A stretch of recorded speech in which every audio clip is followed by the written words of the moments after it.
तो सूत जी कहते हैं, ऋषियों, एक बार राजा परीक्षित को 7वें दिन मरने का श्राप लग गया था। तो सुखदेव जी भागवत की कथा सुना रहे थे गंगा के किनारे सुख तीर्थ में, हरिद्वार। तब तक सारे देवता पहुंच गए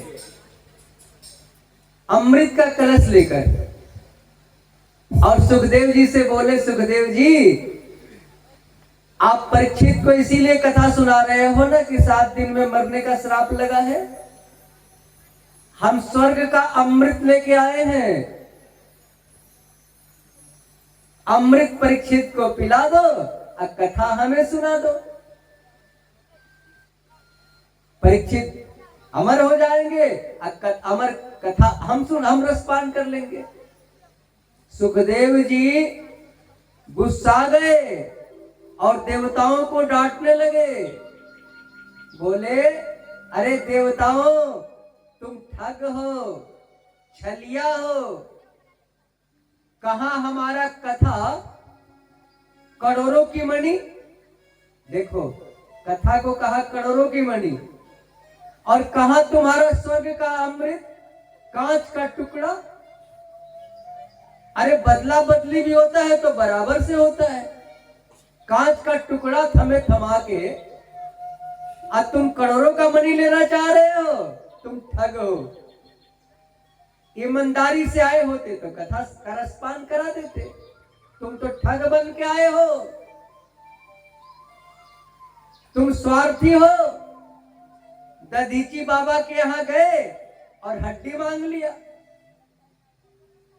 तुम स्वार्थी हो देवताओं, हम तुझे कथा नहीं सुनाएंगे। क्वा सुधा क्वा कथा लोके क्वा काचह मणिर्महान। सारे देवता को डांट के भगा दिया। सारे देवता ब्रह्मा बाबा के पास गए और ब्रह्मा बाबा से बोले, ब्रह्मदेव, हम गए थे सुखदेव बाबा के पास, हमें डांट के भगा दिया।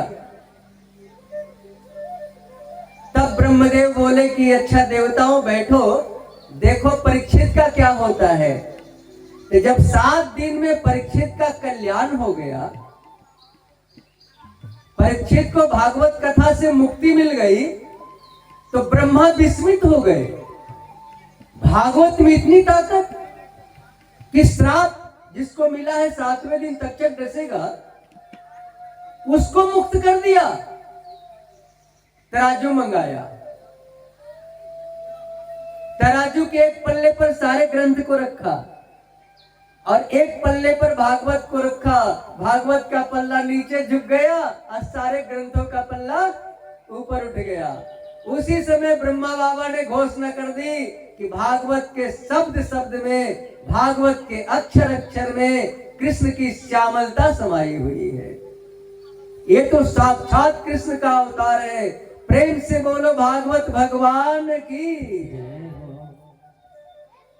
अब सोनक जी कहते हैं, महाराज